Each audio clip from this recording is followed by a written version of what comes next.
Good evening, everybody. Welcome to another live stream. Hello, everybody in the chat. Oh, my Christ, look at this Darren. He's hard out the gate. He's already telling us what he's doing. Garden of Moor. 2011? 2011? Is that really a spring clean project, or is that just a I need space on my shelf project? I tell you what, Darren, that's a good call, though, mate. I've got the Garden of Moor, and I've only painted one of the pieces, the sort of main mausoleum central piece. I've got a crap ton of work to do on that. Evening Cheese Me, evening Orinoco, evening Tim. Yes, hello to all of the regulars. Good to see you guys in chat. Hello to everybody who's joining us later on YouTube. This is our usual hobby-related live stream that we do on a Thursday. Over the next couple of hours, David and I will be, first of all, showing you what we're going to be working on tonight while we chat. Then we will just tell you about what we did at club on Monday night. And what we got up to at the weekend. Yeah. And, well, shall we not spoil that? Well, we can just mention it in passing. Yeah. Then we'll just chat some nonsense, interact with you guys, and talk about the news. Yeah, we've got a ton of things. Whereas we've had a couple of weeks of drought, salute hits, and bang, there's tons of things to talk about. And then about 9 o'clock-ish, we will just have a chat about our main topic tonight, which is having a look at mentioning some of the video coverage or YouTube stuff that's up for Salute, showing off some of the bits and pieces that were there. It looks amazing, and I'm really gutted that I didn't get to go, but it's the logistics of travelling to London. David and I'll talk about it later anyway, and then we'll probably spend the majority of our time towards the end of the stream talking about the tabletop gaming event Diceni, or Diceni, however you pronounce it, which is held in the centre of Norwich. What's about Assassin's Creed? There's no what about Assassin's Creed. We're on League of Infamy, my boy. Yeah, we've moved on to a different topic, so the hashtag is now what about League of Infamy. What's about League? Yeah, do you know Limburger automatically goes straight for the jugular here. It's my one. I do like the Garden of Moor set. I like the fact that it's modular pieces, but you can cram it all together in one 12 by 8 inch footprint, I think it is, if you want to create a sort of set piece in the centre of your table. What don't I like? The fact that all the flowers are modelled on, all the fucking birds sitting on the fences are modelled on. It's just so much painting work. Just give me the stone, give me the railings. I'll add the other shit. Please, God. But anyway, enough bitching. Sure. Just get some salt on that. Because, GW, salt, it's got to be done. Well, no, to be fair, that's next weekend. Just brace yourself. Winter is coming, and by winter, I mean Warhammer Fest. So all of the content will be GW next week. Yeah. Diceni, because that's this weekend, isn't it? Yeah, although we'll probably just talk about whether Diceni was as good as we were expecting or not, and not mention GW. Warhammer Fest be bugging. Well, they don't need any more screen time. They already get enough. Yeah, that's true. They're not paying us, so fuck off. Yeah.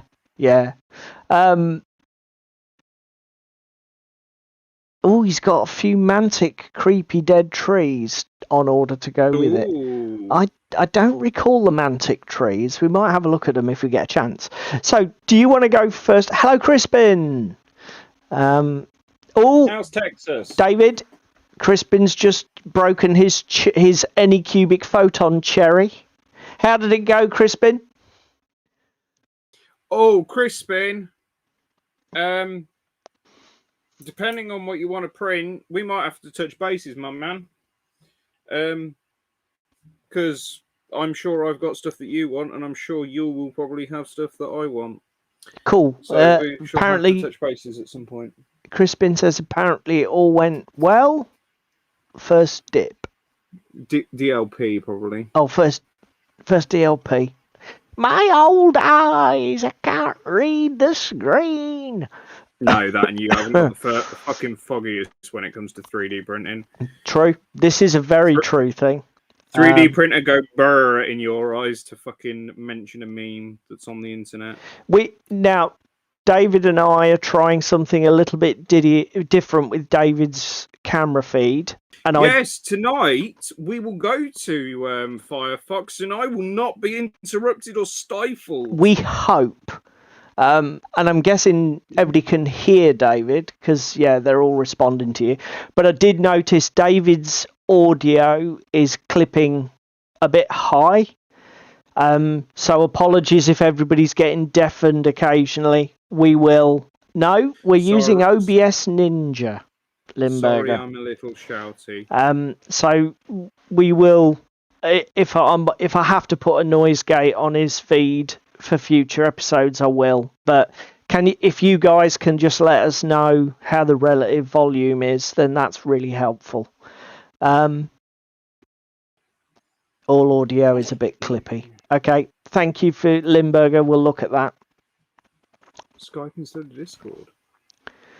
Right. Do you want to go first what we're working on, mate, or do you want me to? You go, because I've got paint on a wet brush. So. Right. So I don't want to be. I haven't made plans to do too much, so I'm going to be trying to get this last Strigoi model finished for my warband. As you can see, we're sort of 80 to 90% there. The skin tones I'm calling done. I'm happy with the way that the dry brushing has picked out the details. The two things I want to do is address the top of the lamppost, which now this is obviously Are you doing some OSL? No, I don't. Carnivale. This is Carnivale by TT Combat. On their website, they've done this miniature with the lamp lit, and it doesn't make a lot of sense to me because the sort of base is partially ruined, the lampposts at an angle. It doesn't make sense to me that it would be lit.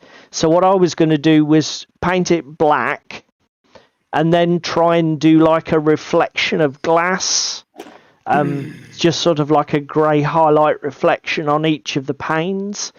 I need to do some brush highlights. Sorry, David? You're going hard mode. Yeah, it shouldn't be too hard because I've had a quick look on the internet, and curved glass, it basically just generates like it'll have a soft conical or a hard conical highlight on each of the panes, running vertically. From what I can see, how circular curved glass reflects light, it's quite specific. And then I've got to do things like the claws, brush highlights on the face, and then there's water needs painting in around the rocks at the bottom. So it's all sort of like basic stuff. But we have got that much to talk about tonight. I'll be surprised if I get the few little bits I've got to do done, frankly. So do you want to have a go, mate? Yeah, go on. Okay, come down to my desk. Here we go. David's down to my shithole. David's wet palette and brushes for everyone to see. League of Infamy. We have a painting competition this month. It's contrast and contradiction. So we will submit minis that are painted with contrast. Who's having an anniversary?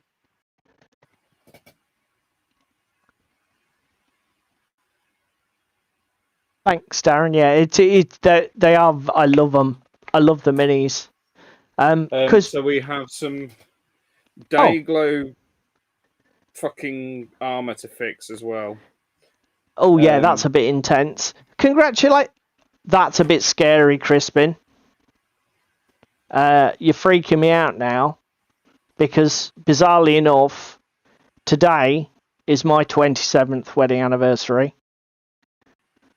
No, 27th. Don't fuck this up, because your balls will be on a platter. Yeah, 96. So you got married on the same day that we did.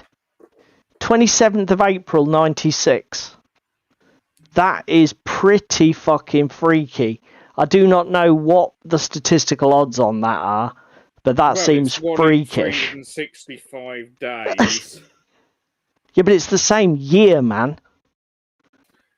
Yeah, but if your ages are similar, let's be honest. Yeah, he might have a fair point.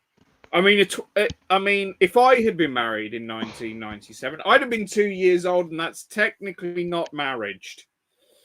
That's arranged. So, yeah. Yeah, that's well, yeah, I guess same as being born on the same day, same age. Mm-hmm. Yeah, I often feel the same, Crispin. 27 years seems a bit. I don't know how it's been managed, but anyway, you're still basically plugging on with your Leagues of Infamy. Have you got much to do, mate, or always back? I'm gonna try and get as much done for the painting competition on Monday as I physically can. How many models do you think it will get finished? 4, 5, 6, 10, 14, 18. Okay. 22. 22's pretty respectable. Pretty respectable. Well, 4 are basically already done other than basing, so we can come away from my camera. Yeah, done so, sir. Done so. Right. I guess I better get my miniature out from under the spotlight. So, that's what we're going to be working on tonight. Obviously, Darren's already spoiled that he's working on his Gardens of Moor. Is anybody else doing any hobby? Well, the other thing is we should have a word with the boys and girls at home about what we got up to this week in hobby. Oh, what? You mean Saturday? Well, Saturday, Monday at club. Okay, we'll do Monday at club. Yes, Crispin, David is essentially doing a massive batch paint on I think you've got about 40 odd miniatures on the go in various stages, haven't you, mate? Yes. Yeah, he's... Hang on. I shall bring them into shot. Ooh, Orinoco's working on Silver Bayonet Bandits. How's that look, boys and girls at home? A bit higher. Yeah, that's it. Now you're above your tech. Jesus. All on the go at once. This is the new, improved David. David Mark II. Yeah. Well, I mean, to be fair, I think it's not necessarily like goodbye to the old David. All you're doing is you're just adding another string to your bow, aren't you? You're just trying something new. You see what Limburger's for? And now drop it. Oh, that's so possible. Oh, the irony, because I have a nasty push on, and I will see if I can show you boys and girls at home. Let me see if I've got one laying around. Bear with. Let me just get this paint on, and then I'll show you all. I'm just going to take a wild guess that Limburger's either watched a lot of our old streams or somebody's tipped him off. So I have a penchant for storing minis like this in a Chinese container with no lid.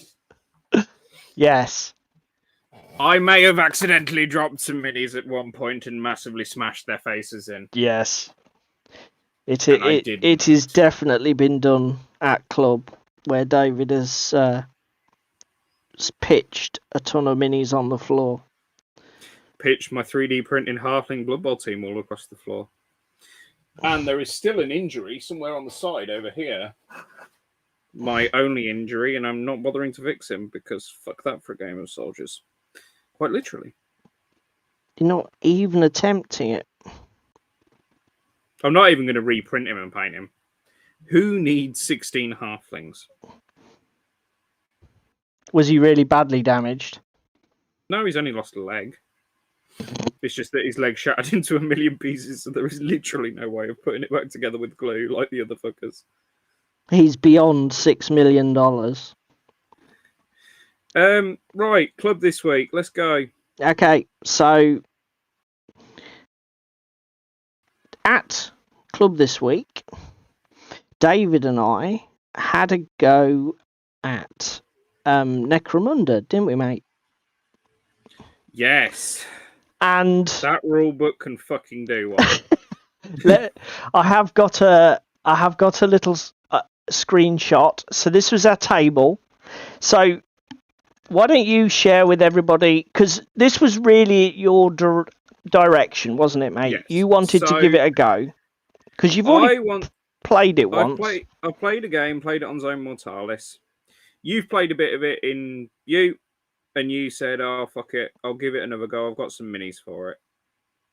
So you spent the weekend finishing off your warbands. Mine was already done. I dug out the gantry terrain from Wargames Terrain and made sure that was all together and in a box, and made sure that my Infinity Scatter set was ready and that kind of stuff. The reason being, we actually have a few people at club quite interested in the old Necromunda. So there's Luke, there's Dan, there's me, Ricky. We've all got factions. And whilst a Dominion campaign seems like a really fucking good idea, because of the contribution needed and the fact that I'm a hobby magpie and play a game no more than once a month, it's a complete and utter no-no from me. However, I have found on the internet some lads in Seattle have done rules for an internal campaign on Yak Tribe. So basically, more narrative focused, come in and go as you fucking please, play as many games as you like. It really doesn't matter. So before I commit to playing that game, I wanted to get another game or two of Necromunda under my belt to feel like I'd actually got the rules on lock. And the answer is no, I fucking haven't. Because GW rulebook for Necromunda is like looking for a needle in a haystack. Wouldn't you agree? I would definitely agree. I mean, I watched a video or two before we went to do our game because I literally have played 3 games many years ago. I don't own any of the stuff.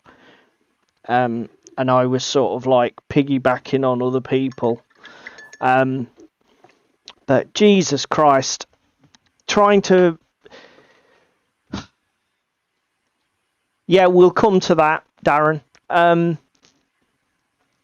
Give him a pegging. Oh my God.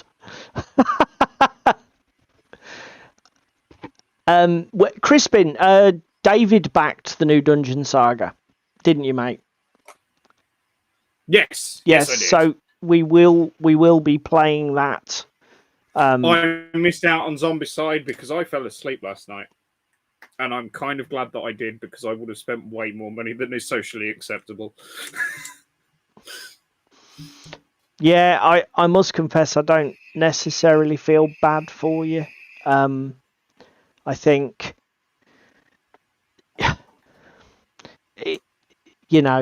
we've both got so many projects on the go. Giving that a miss wasn't necessarily a bad thing. No. Talking about Dungeon Saga briefly, David backed Dungeon Saga, I backed Maladum. I was going to say, if you can actually remember the name of what you backed, would be appreciated. So between the two of us, we do have both, which is good because we get to enjoy it. David was quite taken with the new White Death Zombicide, weren't you, mate? Yeah, it's got campaign mode, it's fantasy minis, but then when I was discussing this with you on Saturday night, I found out that they did a Wild West one, and I may be picking that up. Yeah, because that's just a simple box game, isn't it? Yeah. Way less commitment. What, 80 odd quid. Anyway, coming back to Necromunda. So it was new Necromunda, 2017 edition. Yeah. This terrain looks wonderful, but it isn't suitable for Necromunda. If anyone's wondering, don't do it. It's a trap. This Necromunda has the same issues as many games where if your lines of sight are as open as this, it becomes a shooting gallery. And my Van Sars absolutely crushed Excel David. Shooting game. Because you were running the close combat Goliaths. Well, two things. I was running Goliaths. We were both running Commander Cheapskate lists. We've mentioned it before on the channel, 1,000-point lists out of the box. So they weren't game-breaking lists. They were just the best you can build out the box. Yeah. We played, what was it, Standoff or something like that? Basically, random number of fighters, D3 plus 3. One of your fighters randomly selected from those D3 plus 3 start in the middle. Everything else in your warband is a reserve and will arrive at some point. Okay, fine. We can deal with that. Yeah. However, my atrocious rolling and the fact that my grenade launchers were both loaded with potatoes did me no favors. No. It was... So, when you get your reserves, you roll a D6. On a, what was it, 3-up or a 4-up? On a 3-up, you get to place your miniature. On a 1 or 2, your opponent gets to place your miniature. And both of us ran into the problem. Every single one of my reserves. Yeah, and I think I placed one of mine and you placed everything else. Yeah. Yeah, basically, every time David shot a grenade launcher, for those of you who haven't played Necromunda, whenever you make a ranged attack, you roll a firepower dice or whatever they call it. And if the ammo symbol comes up, there's a chance your weapon goes out of ammo. And then you've got to waste actions reloading it before you can use it again. And David, basically, every time he shot his grenade launchers, which are his sort of like good weapon, he rolled that goddamn ammo symbol. And like they'd shut down. It became a little bit predictable after a while. I mean, it's dice. To be fair, you can't really moan about that because it's a dice game. Dice happen in dice games. Yes. The thing that was, again, you might say, oh, well, it was your fault. The thing that was a bigger problem was the line of sight. The way the board was put together. It looks great, but David had no way of closing the distance and engaging me. And my sort of like Van Sars with their plasma guns and 2-up and 3-up to hit were just sort of pummeling him.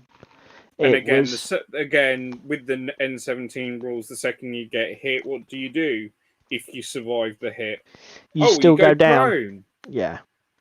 I mean, again, we will probably try it again. And after I came home from the gaming session, I found quite a good tactics article on Goonhammer, which it basically was sort of like almost like a response to shooting is overpowered in Necromunda. What do we do about it? And shooting's not overpowered. It's a good article. And it gives you food for thought, using the cover better. But I think your table's got to be conducive. Sorry, mate? We both used it as best we could. Yeah, I mean, the table just wasn't... It didn't... Being in cover... The TLDR version is, if you've not played Necromunda, being in cover isn't enough. Particularly if you're playing some sort of campaign mode and like... Or playing against Van Sar. Or playing against Van Sar straight out the gate. Because any of the warbands, once you get your optimized weapons and your skills, negating those cover modifiers and actually getting hits off isn't that difficult. Becomes easier. Yeah, and David and I have got some other ideas. We'll try harder with the next board to make it very. Our idea wasn't it, mate, to play with some infinity terrain? Yeah. Because infinity has the same problem. Shooting is so lethal. The only way to be safe is not be seen at all. So we thought we'd try my infinity terrain set and see how it works for Necromunda. Because if you've got total cover and are literally not targetable, it might change the whole dynamic of the game. But yeah, Yes. it was yet another Games Workshop gaming experience that left a bit of an acrid taste, wasn't it, mate? Yes. It seems to be a bit of a pattern, The unfortunately. polar opposite of our experience on Sunday. Yeah. Saturday. Yeah, Limburg, that's the thing with Infinity. Obviously, with the reaction system, everybody is shooting everybody else, and obviously that's an issue with Necromunda. It doesn't have that. You do have alternating activations, but if my plasma gun guy goes first with his whatever skill makes shooting a simple action, so he can spray plasma everywhere. Twin shot, or whatever it is. It's just like. Ooh, yuck. Yeah. So yeah, that's what we did at Club on Monday. A bit of a letdown. But Saturday we played some Arkham again. Yes. So what David was alluding to earlier, on Saturday we got together, and not only did we continue our Arkham Horror board game 3rd edition playthrough, which is campaign mode, but we actually filmed it. So I'm hoping to put a battle report board game playthrough up on the website sometime, probably in the next fortnight.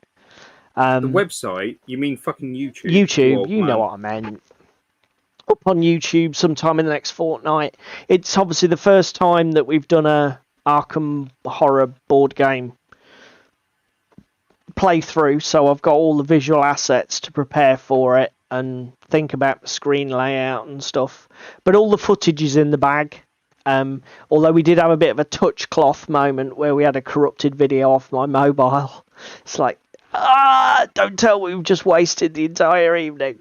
Well, it wasn't wasted, I guess, because we had a bloody good game of Arkham, which was fun, wasn't it, mate? Yes, it was. It was fucking amazing. But I think I've recovered the file, so we have video to make a battle report with. Again, the other thing with Infinity as well, cheese me, is the fact that, okay, I've got a really shit shot off here because some wanker's shooting me. I'm just going to make a physical roll and go to ground. Yeah, that's it. You've got the dodge reaction to get out of the way. Because we talked about doing something similar with Necromunda, didn't we, mate? Because Infinity, another good thing about Infinity is if somebody gets a shot on you and you fail and you pass your armor check, say, for example, then you get what's called the guts roll. And the guts roll allows you to move up to 2 inches to get in cover or out of line of sight. Or even drop prone to go out of line of sight. And that is a massive thing in Infinity to like, it's a good tool for the opponent because you can shoot at something and even if it doesn't die, if it goes to ground, it's effectively shut off its zone of fire. You've effectively disabled the model without having to disable the model, which is really great. But from your point of view as the responding player, if that's all you manage to do, at least your model's still there.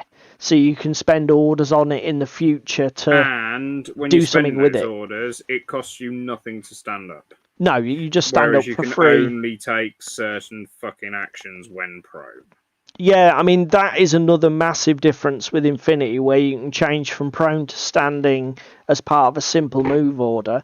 Obviously, because being prone and in cover basically makes you not targetable in Necromunda's rules, to balance that, they made it an order or an action point to actually go from prone to standing, which is fine, but it, Unless you're again, forced to go prone because you're being shot at.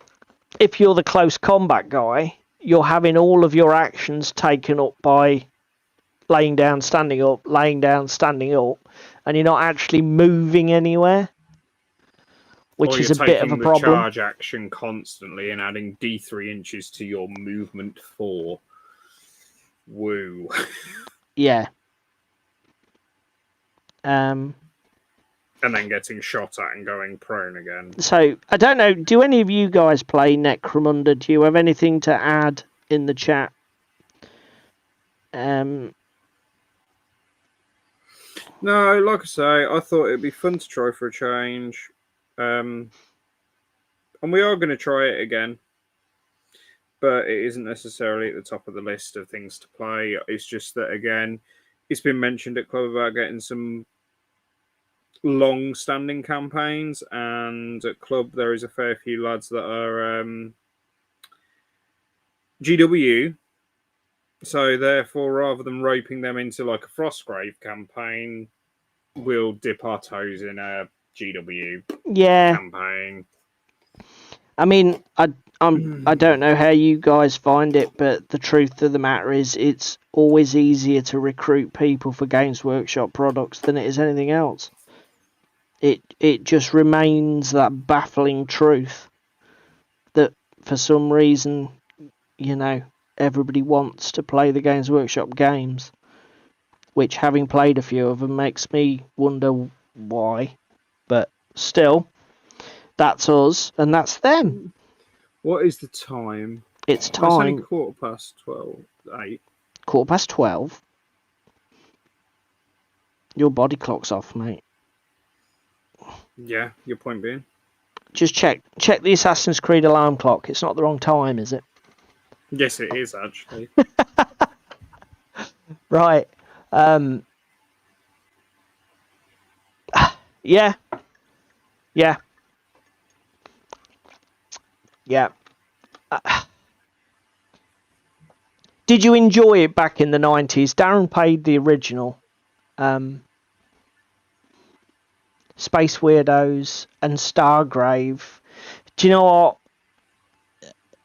After we talked about Joseph's Oathsworn, is it Oathsworn game? His mass Hobgoblin.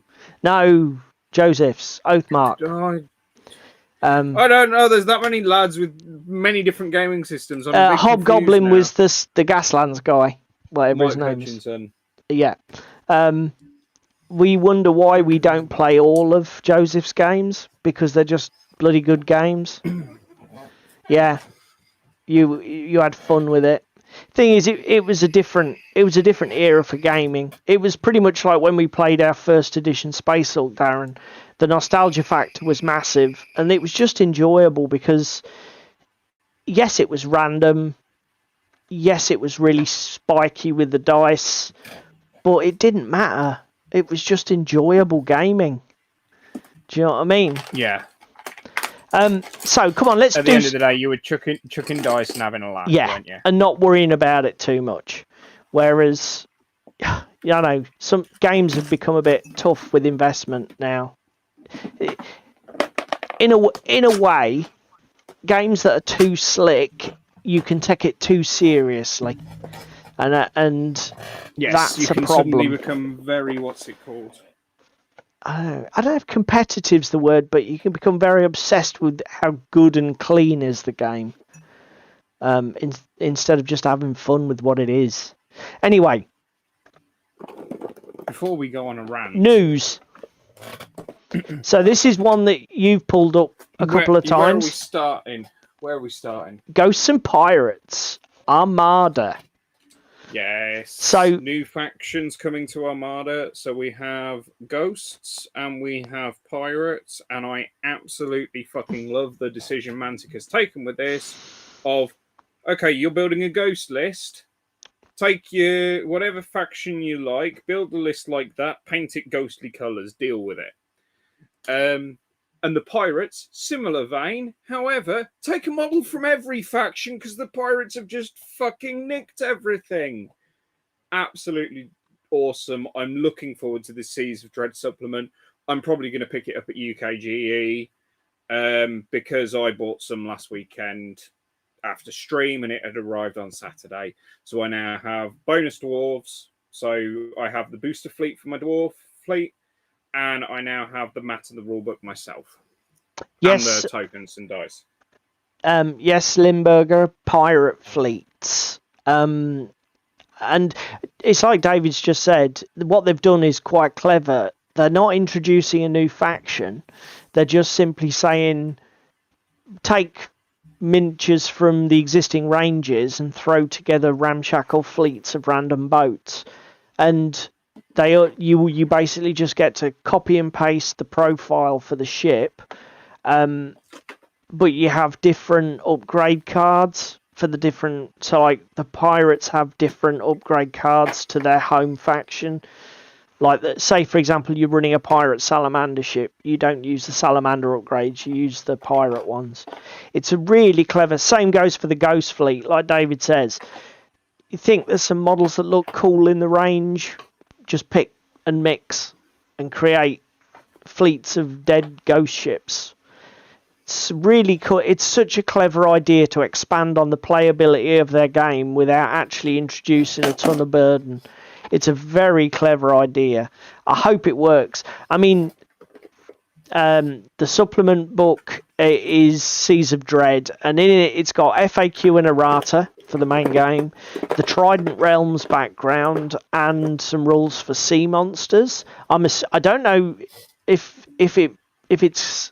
I'm assuming these are like NPC uncontrolled sea monsters, sort of like probably like krakens and stuff like that. Table hazards. There's more terrain rules, multiplayer game rules. Ooh. New game modes, possibly with campaign game, maybe. Don't know. Well, I know no campaigns were introduced in the previous one. So there are already campaign mode rules. Okay, that's fine. Yeah, well, previous expansion. New game modes, new scenarios, and then, as we've said, 2 new fleet rules, ghost fleets and pirate fleets. They're going to be teasing some more details over the next few weeks, according to this news article. But yeah, David's pretty excited for this, and so am I, to be honest. It's a good game. Armada's fucking awesome. The buy-in's next to nothing. The models are gorgeous. It's a really good system. It's D10, and whilst, yes, there are crits, and we are not a fan of crits on this channel, they're done in a nice way in Armada, aren't they? So they're not game-breaking with the extra damage that they add, and the crit mechanic is on a D10, not a D6. Yeah. So therefore, just increasing the dice range is huge, isn't it, mate? Yeah. But yeah, it's really good. I'm painting some ginger halflings. So yeah, that's our first piece of news. Next piece of news in relation to this is Modiphius, and their new sort of like RPG, Dreams and Machines. Yep. And with a miniature skirmish game attached. Will be coming shortly. So this, you like the look of this, didn't you, mate? It's Max, it's Modiphius. Modiphius currently have obviously the rights for Fallout, Wasteland Warfare. We both played and demoed that at Games Expo. Fucking amazing game. Absolutely amazing game.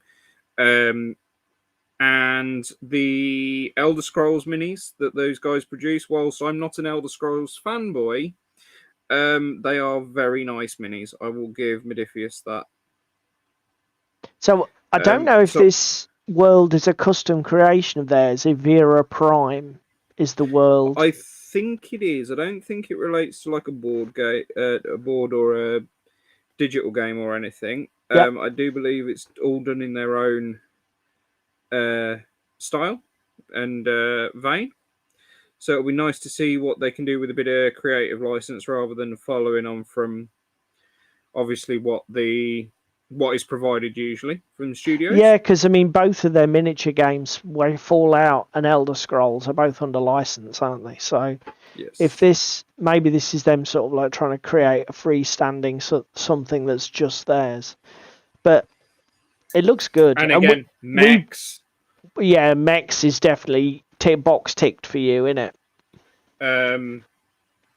And also RPG. It'd be nice. Sci-fi RPGs aren't something you see very often. There's Numenera, which is the big one.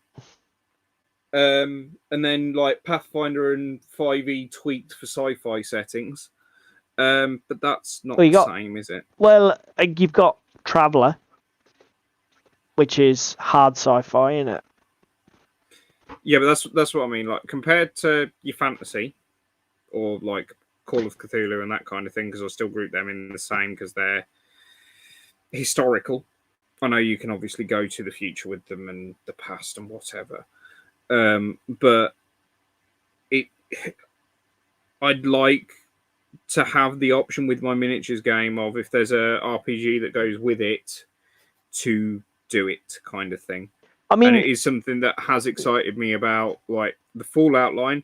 Yes, I love Fallout, and there is the Fallout RPG. Cyberpunk is another massive futuristic RPG, mate. True. But this is quite interesting for me because David didn't pull out one, but he pulled out two news stories about role-playing games. Because he also pulled out this, which is coming. Gloomhaven is launching a role-playing game. Which I think is definitely up your street, isn't it? Do you know what?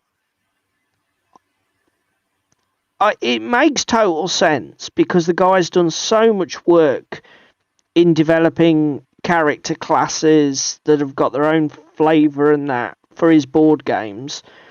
Translating that to an RPG can't be a huge amount of work. As long as he's got like a clever, and I imagine he has got a clever idea for how the core dice system and that's going to work. But to be honest with you, mate, the thing with me is role-playing games are such a time sink. The only other reason I say about this is thinking it's in Gloomhaven and also therefore the Frosthaven universe. Yes. Is if as part of the Kickstarter pledge, they integrate the character minis and classes from the RPG. You say there's an all-in God pledge with some minis in. Well, they're doing the Kickstarter for all of the miniatures for the board games, aren't they? It's like 600 quid or whatever for like a ridiculous amount of miniatures. So you can chuck all of your cardboard standees away and just play with plastic minis for the board game. And like you say, this is then a shoe-in because it's like, well, have a role-playing game because you've got all the miniatures. You might as well just go ham. It's a genius piece of design and marketing, you know, adding value, etc. But it's like I say to you, I often sleep on these role-playing games because I'm scared of them because of the time investment. Yeah. But it's interesting that you're picking them out. Because you've not played any role-playing games for ages, have you? I mean, you ran 5e for a while. I've run some 5e. I've played some 5e. Is it something you want to go back to? Is what I'm sort of fishing for. I like role-playing. I don't know where it would fit in my schedule. Yeah, is the honest answer. Because even the one game a month that I DM'd and we got together and played, was a time sink. Yeah, DMing particularly, and DMing as well. The other thing is as well, if I am going to go back and visit a RPG, I just fancy visiting something a bit different of fucking D&D. Yeah, no, that's fair. Whether it be fucking sci-fi mechs or Fallout or... And the other thing is, like, you don't just mean Dungeons and Dragons, the system, you mean revisit something that's not a classic fantasy setting. Yes, basically. Yeah. I get it, mate. I get it. I'm a little bit tired of being the fucking cleric. Don't get me wrong, I love playing D&D 5e clerics. I love winding my DMs up with the shit I can do. I love being the guy that basically decides who in the party lives and dies. I'm a little bit of a maniac like that. But I don't want to just keep going back to it and playing the same, because again, I've played a couple of games as a rogue. I like it, but they're basically my two go-to classes, is rogue or cleric. That's it. What about the Warhammer role-playing game? Does that float your boat? No. And the reason being, unfortunately, it's tied to Warhammer. Yeah, okay. That's fair. That's fair. And I know it sounds stupid, but it's like, no, I don't want to give GW or whoever's partnered with GW on that more money. Fine. I think it's Cubicle 7. But, you know, if the fact that it's, you know, Warhammer doesn't do it for you. I mean, to be fair, though, you and I, if you want to do some role-playing, you and I need to sort of sit down and work out, you know, I think maybe board game nights at club, run some one-offs. You should do something. Some ASMR pop pouring for the people at home there. I mean, look at Limburger. He's going mad here, listing all these sci-fi RPGs. So you got plenty to pick from. Aliens RPG, that from Free League. Yeah, Aliens doesn't unfortunately do anything for me. That's fine. Okay, just throwing it out there. I mean, it's a very specific style of game, more suited to one-shots. A bit Call of Cthulhu in a way, high lethality. So another thing that David thrust under my nose was this video from Blackmagic Craft. Now, oh yeah, this has only come out today, and I speed watched this. But fuck me, dude, we need to make some of these for club. I mean, it is genius. For the viewers at home, Blackmagic Craft's video, he's basically tackling the... Yeah, you can do campaigns in Aliens Limburger, but it's like I said, I think the game probably suits one-shots more, because you can keep the tense lethality of the films. You know, there's no feel bads when you're getting mauled to death by aliens, because you just pick up another character sheet. Yeah, you're not attached. What you say is factually correct. I've got the rulebook here. Haven't bought any of the expansion stuff yet, because there's always more things than I've got money to spend. But I would definitely like to, and I've got so many of the aliens miniatures from the old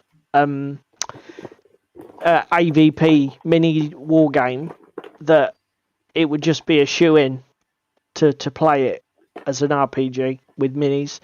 Apologies to Gerry. Yeah. Anyway, back to Blackmagic Craft. Basically, he's tackled the age-old problem of roads, modular roads on tabletop war games, and he thinks he's got a solution. Essentially using... We have a lurker. We have a lurker. Oh no, that's it. We've upset Gerry. He's logging off. Dink. No miniatures in your role-playing games, fool.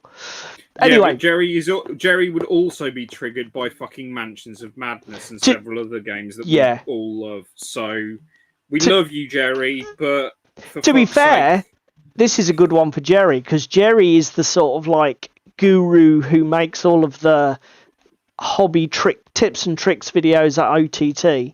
I don't know if you've done a modular roads video or anything like it, Gerry, but I'd be interested to know what you think about old Blackjack's technique. It's really simple. Basically uses high sort of like rubber matting that you get for like safety mats and grip mats, and then flexible silicone latex cork, decorator's cork, and then simple painting techniques that makes bulletproof roads. And they look really good. They look really robust. Look bulletproof from how he was fucking throwing them around on the table. I don't know about you, mate.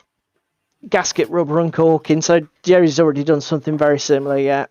The only concern I would have for this stuff, having watched this video, is that he makes irregular fantasy tracks and they look great because the edges are as rough as fuck, and it obviously looks a bit haphazard and higgledy-piggledy, which you'd expect it to.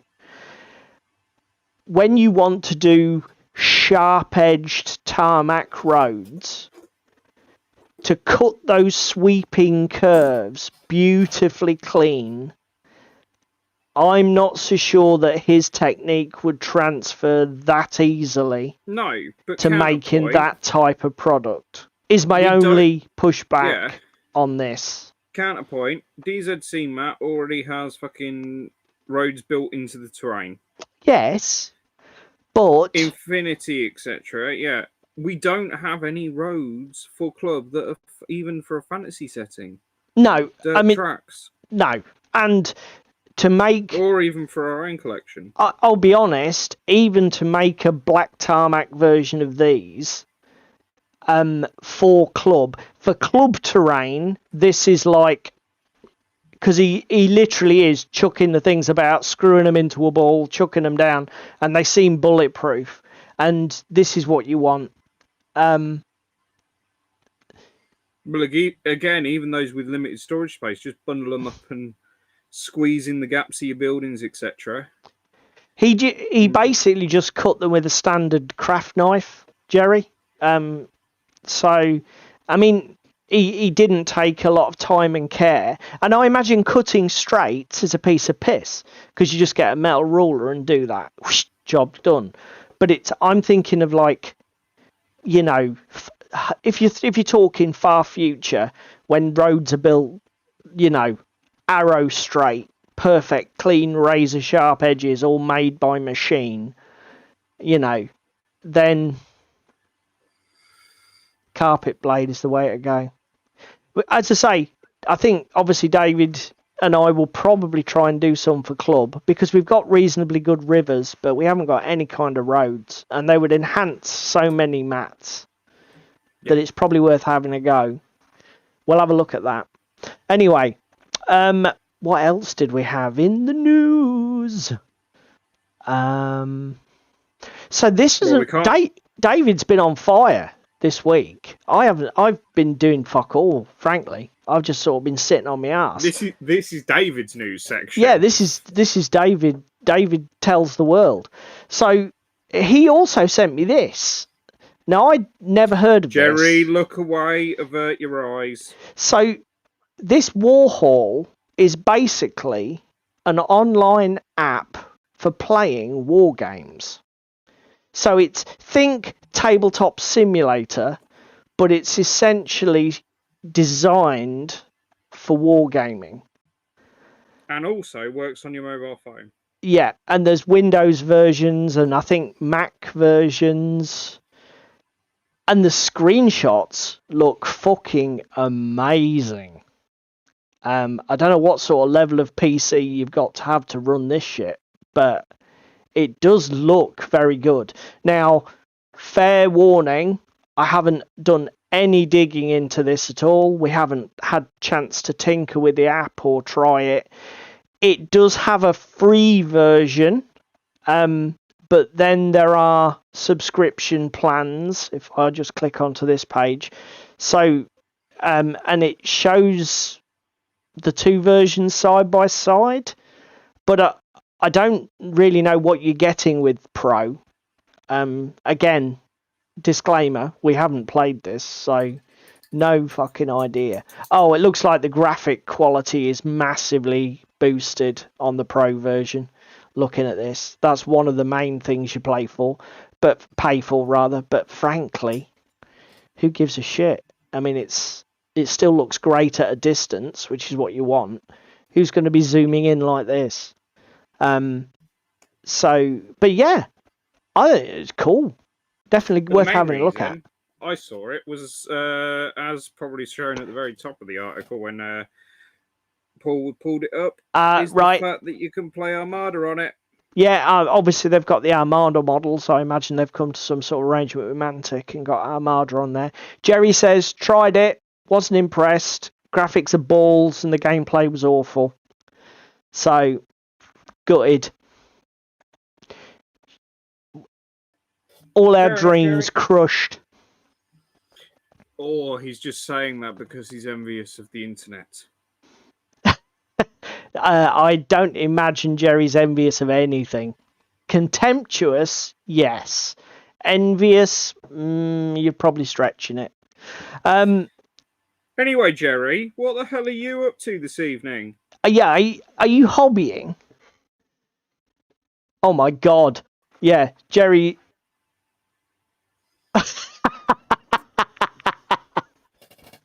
Gerry's got a $2,000 PC that chugged along like a dying dog. Fucking hell.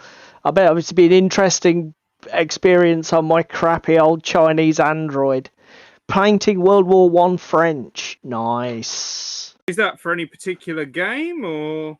I imagine it's the one from the guys who did Blood and Plunder, is it? What the hell was it? They did a World War I game. 28mm, Gerry? Blood and Valor. Is it for Blood and Valor? He'll tell us in a minute if he doesn't go back to his painting. So, the only other tabs I've got left before we get to our main topic were just some MDF terrain. This is the terrain that we played our Necromunda game on. And as I said at length earlier, didn't really work. Far too open. Too much line of sight. It was a complete fucking shooting gallery. Unfortunately. Yeah, he is doing it for Blood and Valor. Nice. Another game I'd love to play. But we looked at some alternatives, or David pulled up some alternatives again. Now, this... Oh, for fuck's sake, it's just David's Newsweek, It is, you yeah. fucking lazy bastard. This uncertain scenery. I know that Mel, the terrain tutor, actually did a video with this guy, didn't he? And got some of his terrain. Based over in Coventry way, I want to say, or Stoke? Yeah, I don't think he's a million miles from where Mel is, which is how Mel got into him. But I mean, this is what you need, isn't it, mate? You need some buildings to hide behind, some stuff that's solid and bulletproof, and these would suit the job. The other one that David pulled up was this Promethean Forge, which is... Having had a look into this a bit more, this is hard to fucking find in the UK now. It is it? Yep. Damn. Apparently it's available in the UK from Foreground. What? Promethean Forge? Yeah. Didn't Foreground go bust? No, Foreground have now started reselling a lot of product, but on a separate website. Which would be why I couldn't find the fucker when I went to the link on the webpage. Yeah, to be fair, it does look... Darren says that uncertain scenery is very good. I tell you what, their modular tiles, Factorum, it's renamed as, David. Okay, thank you for the Thanks, memo. Gerry. And it's, as I say, Foreground, they're not selling, as far as I'm aware, it's not like their old stuff, or maybe I'm wrong on that, but a lot of the stuff that they did for other producers, produced under license, is still available. The uncertain scenery stuff that looks amazing as well is the terrain tiles, where you can actually like play below the surface. They look great, but I wonder with those sort of things how easy they are to store. That's the problem I have with them. Again, we'll come back to the elephant in the room. I have a DZC table that came with 4 foot's worth of table. Yeah. How many games have I played on said table? I don't know. 0. Well, you've used the buildings, but you've never used the tiles, have you? No, exactly. And that's the problem. Yeah, it is a big issue. So, as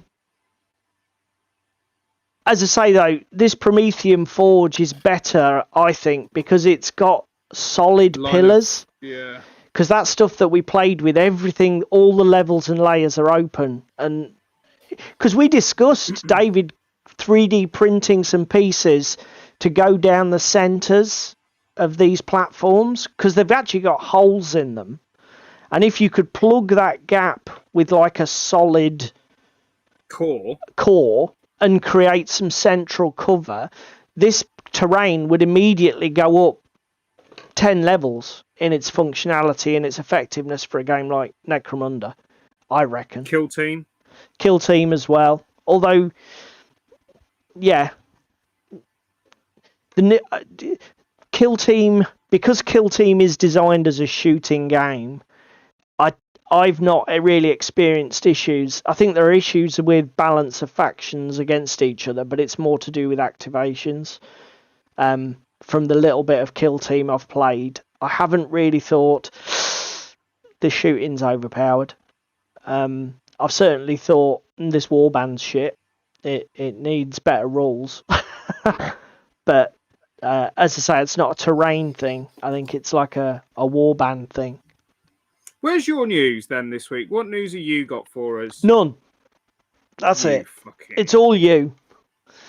Pringle cans. Yeah, to be fair, they're irregular hexagonal shapes and sort of weird distorted shapes, Darren. So like simple circular infill wouldn't really work for this terrain, unfortunately.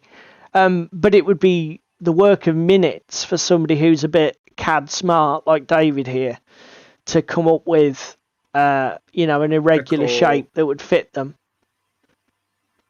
Yeah. Because again, the bridges are a bit shit as well. They kept falling over. Gerry's put Glenmorangie can. I don't know what. Is he on about some whiskey? I've missed something. Probably Darren's... a weird shaped whiskey bottle. Probably. Darren gets it anyway. So, obviously, last weekend was Salute.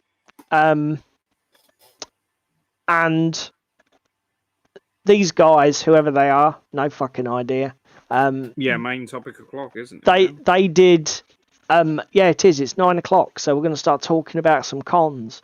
They did their blog. Now, I think I'm fair to say, Gerry, your blog's mainly photos, isn't it? This for Salute.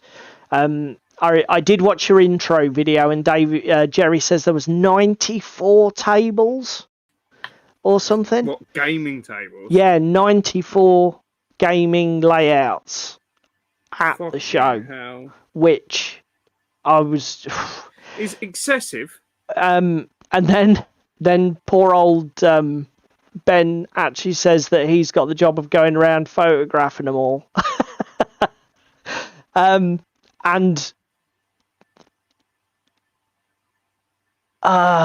So were the videos up on your live channel on YouTube? Oh, they're coming. Okay, so watch this space, everybody. OnTableTop are going to be putting out a ton of content, so that'll be really good. Because do you know what? There wasn't. I don't know what you felt, David, but there wasn't really a ton of stuff on YouTube for it. No, but again, it's like even Midwinter when he's just put a video up of Hattie talking about the fact that Hattie was at the Women in Wargaming Expo along with like Louise Sugden from Rogue Hobbies and a couple of other girls. apparently the best attended panel from the weekend. Yep. And then it was 6 minutes talking about that, and then saying about the fact that this weekend she's going to Warhammer Fest. Whoop-de-doo. Oh, my TV's just decided to turn itself off. Wonderful. There was another guy that I watched who mentioned a couple of things, and we'll touch on them in a minute. I can't remember what the bloke's name was that I watched, but he's like a lad that goes around a load of the cons in... Let me see if I can find the fucker quickly. He goes around a lot of the cons. See, Gerry's... I did a sort of like a YouTube search, and Geek Explorers okay. was the video I watched. Good shout out To a couple of things. Feel free to just spam channel names, Gerry, that you'd recommend for coverage on this. I've just brought up one video I did find, which was great. I don't know how to pronounce that. Magrathea, Builder of Worlds.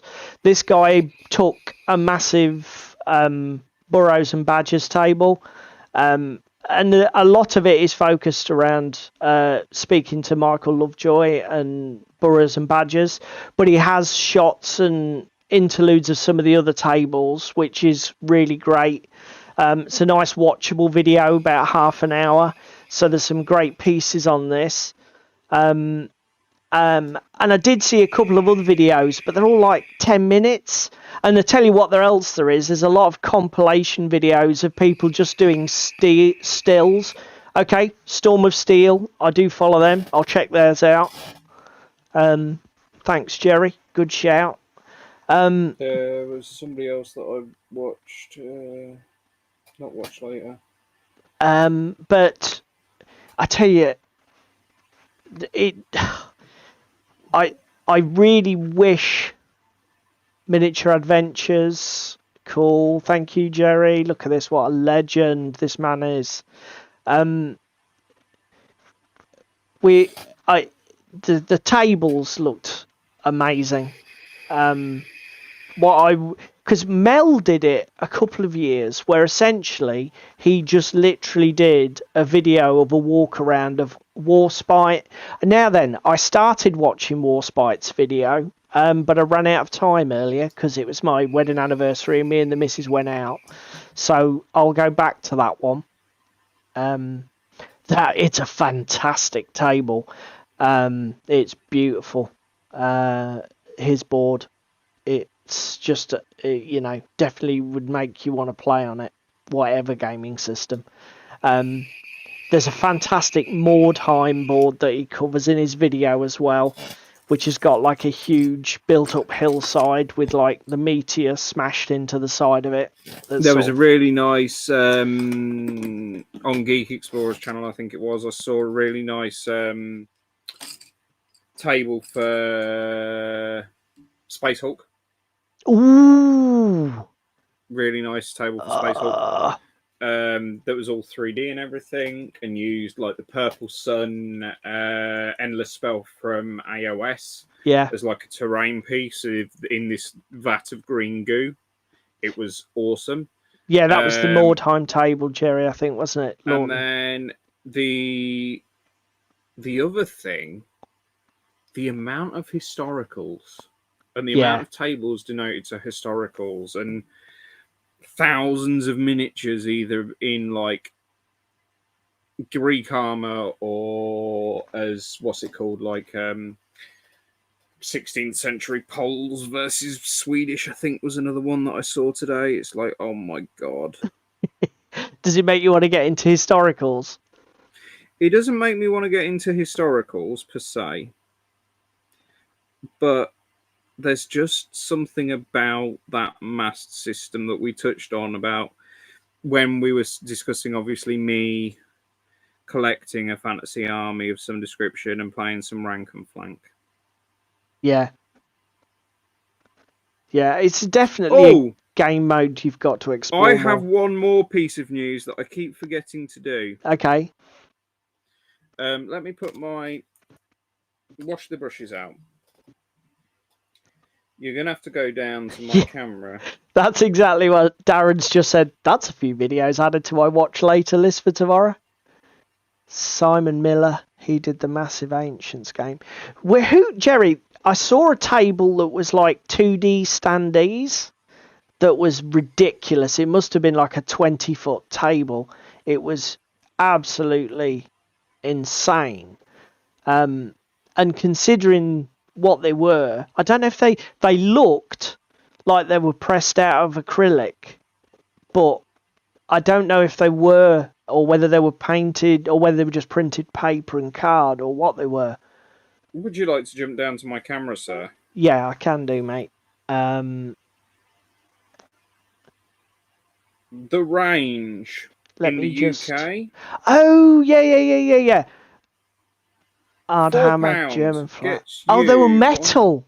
Holy crap. Okay, so, sorry, David wants to share something with us. 10 brushes for £4 in various sizes from like a 2/0 up to a ridiculous size 8. They're doing really well for cheapy brushes, and they've got a really nice triangular grip on them. Definitely would recommend them. So you got these from the range, 10 brushes for a £5? Yeah, £4.50, something like that. I mean, I must confess, if anything appeals to me, the handles do. I had some Italieri, is that how you pronounce it, brushes, with that sort of triangular grip bulge in them, and I loved those brushes. They are awesome brushes. And I was gutted when they died. If you're looking for cheapy brushes, go grab a set. Cool. Normal service shall resume. Yeah, so going back to what we were talking about. So if you've got a range, do it. But yeah, as I say, David and I talked a little bit before stream about the logistics of going to Salute, and it being in London is a problem. And a one-day show. That's the other problem. Because like David was immediately like, no, because I'll be walking around it like a zombie, and then I've got a long journey home at the end of it, and it just puts him right off. Don't get me wrong, I would love to go. Would absolutely love to go. Would love to go and experience it. Yeah. Because it looks absolutely awesome. Yeah. But a one-day show after we've paid for a ticket to London on the train. Yeah. Because it's completely undrivable. And then got the train back at stupid o'clock in the evening. I've done the Excel Centre once for a Comic-Con, and after that I said never again. Really? Oh, I didn't realise that. Limburger says, at least we're in the same country, so stop whining. Yeah, that's fair. To be fair, it'd probably be easier to get into London by plane than it is train. Yeah, you can land at City cheaper. Airport. Yeah, to be fair, we shouldn't look at fucking plane flights, should we? We should just go to fucking East Midlands and get a flight down. Yeah, it probably would be cheaper than going on the train. Yeah, Gerry's just said, yeah, it is cheap to fly in. Fucking nuts. Yeah, I don't know. Maybe if they made it a 2-day show, I know hotels in London are expensive. Yeah, I was going to say, you think we've paid a lot for the UKGE hotel? Fucking welcome to London. Fucking don't even go there. Do not even go there. Yeah. 23 quid for his flight. What the fuck? You couldn't I couldn't go 10 miles on a train for 23 quid. Well, no, you can get from like Peterborough to Loughborough for like 15 quid. Oh, right. But the problem is what, on a Sunday or a weekend? No, we're on a weekday. On a weekday. A weekday at 3 o'clock in the afternoon you can. Yeah, I know.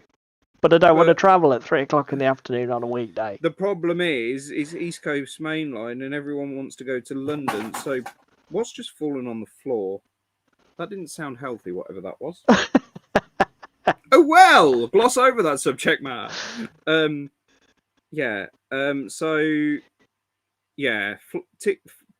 Train tickets down from Peterborough to fucking London on the East Coast Med Line, then fucking around on tubes, just no. And then the DLR, Probably. and then the DLR station's fucking miles from the XL as well. Oh, just no. Yeah, I didn't. So when you went to the XL before, and obviously it was a fucking nightmare, go on, talk us through the problems. So did you try to go down by train? Went down by train. Was it a one-day event? Yep. Okay. So me and DW got to the station at stupid o'clock in the morning. Yep. That was all fine. Got down there. That wasn't too bad. Got some funny looks, obviously, as we was going across town. Whoop-de fucking do. Once we got down there, got food at the Tesco's around the corner on the way in. It was busy anyway. After the show, we then went and did some role playing at the nice pub on the dockside, because met up some role players that I'd only dealt with online before. Yeah, you mentioned that. Yeah. Then the train back. That's where the fun begins. Okay. The DLR was absolutely crammed. Right. To get across. Then we got to fucking Tower Bank to change lines. Right. And that was absolutely crammed. Okay. And then they decided to shut the station. Right. While everybody was on the fucking platform. And it's like, well, where the fuck are we meant to go now then? Okay. And this would be early evening on a Sunday, would it? Yeah, Saturday or Sunday. And then fucking just didn't end up getting back into Peterborough until like fucking, I think it was 10, 11 o'clock. Okay. Because again, slow trains on the way back. Yeah. Okay. And basically, you were like scarred for life at that point. Yes. Wow, that's a shitter. To put it into context, I'm going to sound like fucking Caleb off Clarkson's farm now. I've been to London 3 times in my life. I've been to London. Once with school, on a school trip on a bus, so there was literally no involvement with me. Second time with work on a business trip, flying out of Heathrow Airport. Yeah. I had my manager go down with me. And then once we got down there, went abroad, came back from being abroad. He then was with me from Heathrow back to King's Cross, and then he fucked off and found his missus because they were going to a show or something that night. And I went from King's Cross to Peterborough on my own on literally the last train on a Saturday night, because that's when the flight had landed, full of drunks and everything else after 26 hours of flying and jet lag, and was like, this is not a fucking experience that I want to repeat. And then, as I say, went to London with DW for Comic-Con and was like, no. Oh, shit. So basically, though, it wasn't too bad up until the point you ran out of patience and your journey home was a living hell. Yes. Yeah. And that's, yeah. The thing is, like you say, it sort of ruins the experience of the day if you're not careful. And again, you've already spent your entire day on your feet, you're knackered, and you can't even get a fucking seat on a train. Yeah. Yeah, no, fuck that. I can imagine your patience at that point is pretty much eroded to zero. Well, it doesn't change anything. It's a show I would love to go to. But the problem is, again, from the point of view of, like, if I did go, I think I would just go to enjoy the day, because to then put pressure on myself to film stuff or photograph stuff, or it'd be like, oh, too much, way too much. Yeah. It would have probably been cheaper for you to get to the XL Centre from fucking Butte, where you used to live, than it is now. Fly from Glasgow. Yeah, probably would have been. Yeah, probably would have been. So, as I say, Gerry's been an absolute legend. Feel free to scroll back in the chat, or if you're watching us later on YouTube, there's a ton of tips there, hot tips on videos to watch. Or by the time you're watching this on YouTube, just go over to OnTableTop and watch their video coverage and check out their photo galleries of everything that was there, because obviously it was the 50th anniversary, so I imagine there was just amazing stuff to be seen. But having missed that show, we are actually going to a show this weekend, though, mate. We're going to a show on Sunday. So yeah, this Sunday is Diceni. Diceni, for fuck's sake. Diceni, whatever. Diceni, you fucking which is bastard. Tabletop Games show in Norwich. Not even on the same scale as Salute, obviously. Would fit in probably the corner of Salute. Yeah. So, yeah. Here's the Facebook page for anybody who wants to check it out. They've started putting information up. There's a floor plan. Why? Go away. Go away. I'll stick a cannonball up your So, it looks like to be a good mixture of small retailers and demo games. Yes. Well, to be fair, give Diceni its due, because we last went in 2019, I want to say. Yeah, so a few years. Well, COVID as well. And you weren't here and everything else. So that's true. 2019 was the last time we went. We got a new game out of it, didn't we? We got Drowned Earth out. We did. Yep. Yep. But I mean, to be honest, it's a cozy little venue, but it's really manageable. It's a Sunday, so it's like 10 till 4, I think. It's only a 6-hour day. It's about 2 hours in the car, give or take, for us. So it should be a nice day out, and I'm really looking forward to it. Yeah, 10 till 4. There it says. So what bits and pieces have they spoiled for it? Well, we've got now then, mate. Core. These were guys we saw at UKGE. Yeah. These guys do all sorts of like cast scenery and shit for sci-fi, war games, all sorts. So it'll be nice to see these guys again. Nice to see what they've got on offer, and they have got a game table, a demo table, and obviously a retail stand by the looks of it there as well. My chair's squeaky.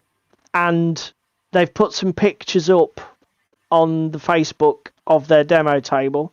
And do they do STLs as well? These people? I don't think they did. It's just resin casts. Yeah. Because this isn't 28mm stuff, is it? Is it smaller scale? Some of it is. I don't know. But this is looking really nice. Looking forward to seeing what they've got at the show. Who else have we got? We got Rock Minis. Yeah. So Rock has recently come up on my Instagram as a guy to follow. Here. I didn't realise he was as close as he was until obviously he's now at Diceni this coming weekend. So it'll be nice to meet up with him. He does a lot of 3D printing, STLs, that kind of thing. But his main kid and caboodle at the moment is epic 40k. No. I haven't got Rock's shop, unfortunately. We've just got this. So yeah, this is the stuff he's been preparing, which looks like to me it's a load of epic. Yeah, look at that Necron monolith. Oh my god, this is cool. And now, is this stuff STLs or is this all resin casts or what? I'm not sure. I've just Okay. seen his shit on Instagram and Look at this. looking forward to Fucking the weekend. elephants and howdahs and genies. There's all sorts of stuff in here. You got fantasy. Those look like elves. So probably War Master as well, or some sort of fantasy equivalent. Here's your 40k stuff, or looking really good. Looking great. And what else have we got? Now, New Buckingham Historical Wargamers, they're doing a demonstration table of... Now, what was the thing called? Was that the one I sent to you earlier, the World War One? No, they're doing a historical recreation. I think of it. It's a local battle set in the city. Oh yeah, you've mentioned it before, I think. I can't remember what it was called. Does it say on the map? But it looks like it's going to be one of the centerpieces of the event. Let's see if it's on the map. Ket's Rebellion. It is. Which I think is a reasonably local thing. But the table looks fucking great for that. And this is going to be another participation game, sort of demo game. So that's the thing I'm looking forward to. Whenever I go to conventions, I like to actually play games, even if it's like a demo game or something like that. Those sort of tasters. It's what got us into what's it called? It's what got us into Drowned Earth. Yeah. And it's what we would have loved to do with Moonstone. Yep. At UKGE, and we've played like War on Terror. We played Scythopian that we've mentioned on stream before. Yep. Which, shout out by the way to Scythopian for those that have been long-time viewers. They are coming direct to retail with the stuff now. There's stuff all over their Facebook pages. Go give them a check out. I'm probably going to be buying into that game because I really enjoyed the playthrough and I liked the reaction mechanic and the way that the whole game worked. Yeah, and I see chat spotted it. There's a bot war demonstration table here at the back. One page. We're going to have to try that out. 1 page rules Grimdark Future. There's a demonstration participation game there. They're doing Kings of War. Armada's got a demo table. Oh, Lord of the Rings. What is it? Winner stays on the Armada table. I haven't got a clue, mate. I haven't got a clue. The Lord of the Rings, I'm assuming will be Middle-earth by Games Workshop. It could be just a Lord of the Rings table where they've used something like Lion Rampant to recreate it. It could be anything, frankly. Yeah. I don't know. But there's also a Wild West table. Now, I don't know what that is. Oh, God. Gerry's fucking teasing us with Moonstone releases and reveals. Oh, is he? Yeah. So I don't know what the Wild West is. I don't know if it's just a Dead Man's Hand or Fistful of Lead. Fistful of Lead or what? Wild West Exodus. Could be. Unless Gerry knows that there is a game called Wild West. Maybe there is a rule set called Wild West. And it's that. There is... What else? Now, there's a company called Pandyman that I think have got a demo table, or is it just a retail stand? No, they've got a demo table. And they've got like a World War One miniatures war game, haven't they? Yes. Called Trench Offensive. So I'm assuming this will be what's being demoed. Up my street. I do quite like a World War II game, and I do quite like a World War II game or World War One game. The idea of a World War One game with some trenches. Yeah, particularly if it's heavily themed around the action in and around the trenches with rules specific for it. It could be something really different. I don't know if Gerry's come across this before, or but yeah, this should be really interesting. I have got Core Games. Yeah, Core Games do STLs, mate. I've got their website up here. You fucking bastard. You should. This will be right up your street. Yes, that's why I stay the fuck away from it, and I've just called you out for it on stream, because the problem is Core didn't do STLs at UKGE, because I remember asking them. They do now. They were thinking about it, because if they've got the Whirlybird as an STL, that fucking lander thing that was earlier shown. What, the epic Lark Talon gunship? Yeah. Yeah, that's here, £4. 4 quid. Oh, God. That's 4 quid out of my wallet after stream then, isn't it?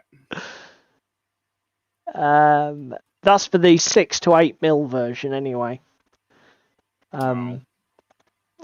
They do... Might need a bit bigger than that. Oh, you do 28 mil flyers. 30 quid for the 28 mil one. Is that the STL? Yeah, I think.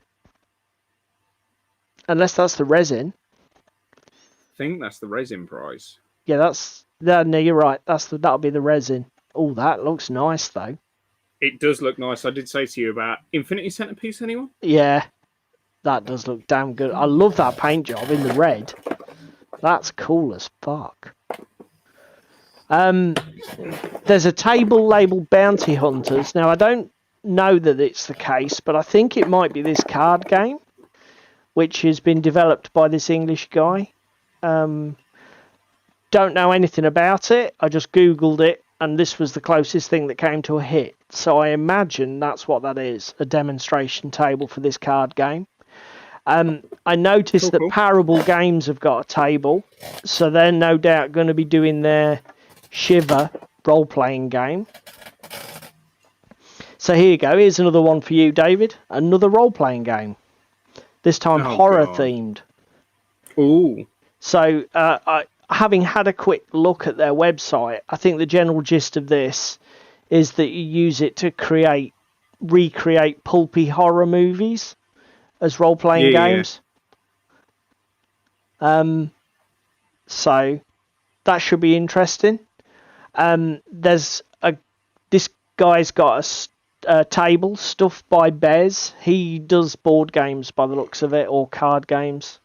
There's a mixture of things here, tile games. I picked up some Ghost Archipelago minis from there the last time that we went, and I've not painted a single one of them. What, stuffed by Bez? No, Diceni. Oh, from one of the retailers. Yeah, well, that's always the way. Now, this was, when we were talking about, actually, the last tab that I've actually got live here is Monkstone Miniatures. Now, Monkstone were mentioned by Geek Explorer in relation to Salute. They're fucking gorgeous. Absolutely fucking gorgeous minis. They do look amazing.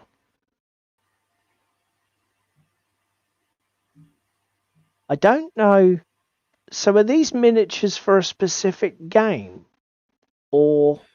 I'm not sure. That's why I sent you to the website. You're my internet sleuth. Off you go, sleuth away. To be fair, it looks like they're just miniatures without a home. Yeah, so you get your miniature, you get a base, and then you get an illustrated card signed by an artist. But I tell you what, talk about characterful. These miniatures look amazing. These pig warriors, fuck! And look at this. Look at the snail. There's an executioner style one somewhere. It looks fucking amazing. Looks like to be a fairly limited range. Yeah. But they do look amazing. but limited and amazing versus... Yeah, there's the Executioner. Porgroth the Gluttonous Boar Executioner. I don't know where my paint's gone that I want. That looks fucking cool, man. But anyway, sadly, they're not going to be at Diceni, but that was just a holdover from when we were looking at Salute. So, yeah, loads to be looking at there.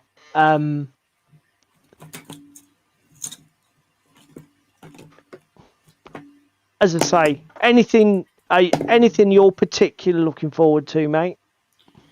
The World War One game that you've mentioned. Yep. The Rock finally putting a name to the face kind of thing, because I've seen his work on Instagram and it's fucking amazing. And yeah, that's about it, really. And the fact that it's a nice day out in Norwich, and hopefully, yep, should be a good show. For me, I want to try and get an opportunity to play the Ket's Rebellion thing, because apart from a bit of bolt action, I don't actually do any historical stuff, and I really like the idea of doing that sort of like scenario. And I want to definitely get a game of Bot War, because I have never, of all of the gaming experiences I've missed out on, I have never played any kind of mech game. So, and that might scratch my mech itch that I currently have. Yeah. Like fucking crabs. And to be honest, it'd be nice to pick something up. From the retailers. You know what else we should see there, or hopefully might see? Yep. Some Pegasus stuff, maybe. Because that's where we got them rivers from. That's true. I mean, Kraken games are there, Sheppy models. For My Sins. Rock, the games table. Yeah. Cool. I mean, that's the other thing. Might be able to pick up some terrain pieces, some little resin scatter bits and that. Those sort of things are often found, because the Hereward often has a lot of retailers selling those sort of things. Yes. Sort of just little unusual bits and pieces that you don't find everywhere. Yeah, so Gerry's saying those miniatures from Monkstone. They're lovely figures, excellent casts. He hasn't added to the range in the last 3 years. There's no game for them. It's just his own little world. Round bases, so you got to chuck them. They are beautiful miniatures, absolutely beautiful. So is he not added to it, Gerry, because it's a bit of a dead project, or is it health, or do you not know? That's interesting. Yeah, so it'll be our first gaming event of the year. We've got 3 planned for this year. We've got this one. No, 4. 4? Mantic Games Day. Oh, yes. We need to do that. We need to make plans. Because when's that now? Is it October? Have they confirmed the date? October, November, I think. Yeah, end of the year. So we're going to... This one, obviously, UK Games Expo's basically bought and paid for.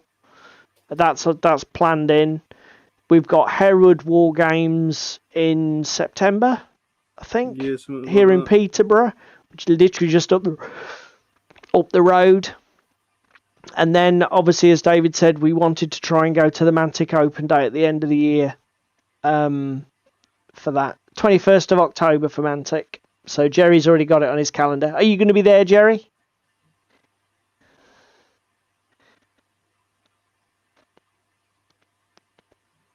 It'd be nice to go. The nicest thing about going to the Mantic Open Day is just actually supporting what is a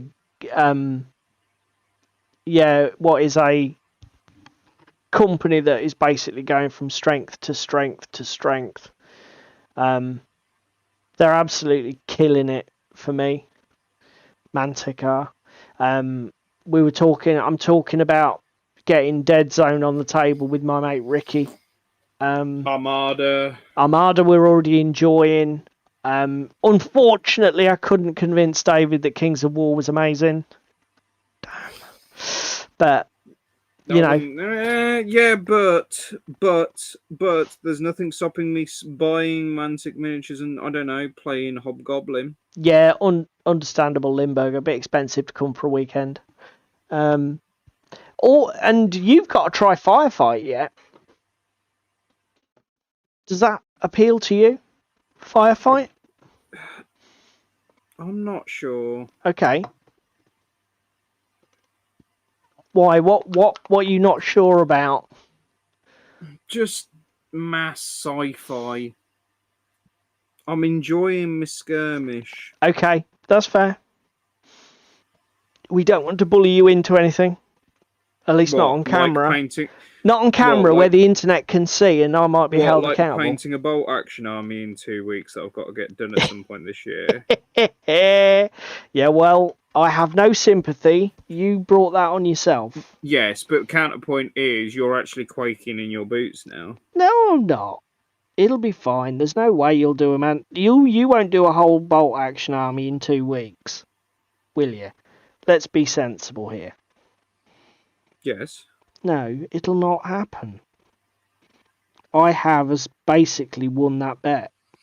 What, on the basis that you're going to steal all my paints to stop me from doing it? On the basis that it'll never happen. 2 weeks for an entire army. Which I hasten to add your paint in camo, so you can't even speed paint your way out of it. That's what you think. What did you say? That's what I think. Yep. We heard it. We heard it here first. Now then, Crispin's recommended that we do Vanguard. Now, that's the small skirmish. Yeah, that is the really small model count game by Mantic.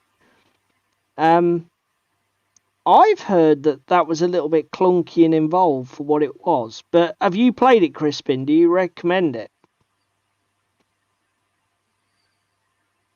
No, I'm just currently highlighting white. Is this the halflings that you couldn't live with?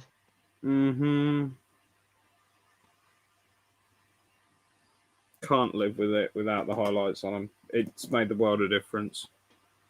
What's time? The time, sir, is 22, so we've got plenty of time. Crispin's never played... Crispin owns it, but he's never played it. Okay, well, that's fair, mate. Thanks, Crispin. But we should, regardless of that, regardless of the fact you've never played it, we should play it. Noted.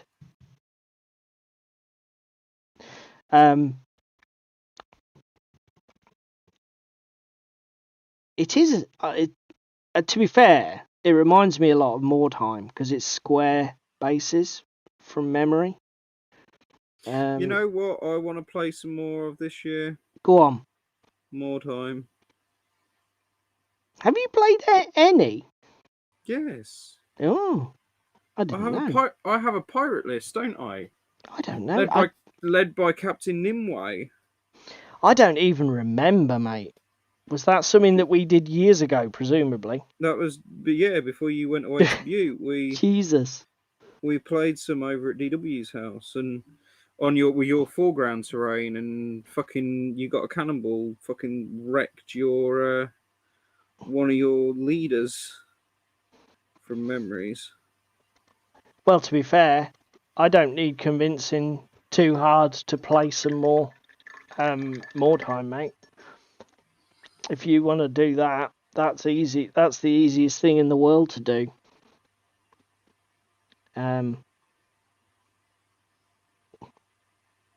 We've got the terrain for it.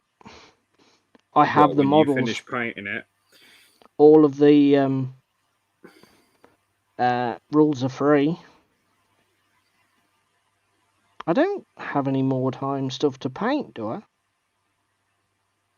It's because it's all... Depends. Right. Shall we show the boys and girls at home the difference?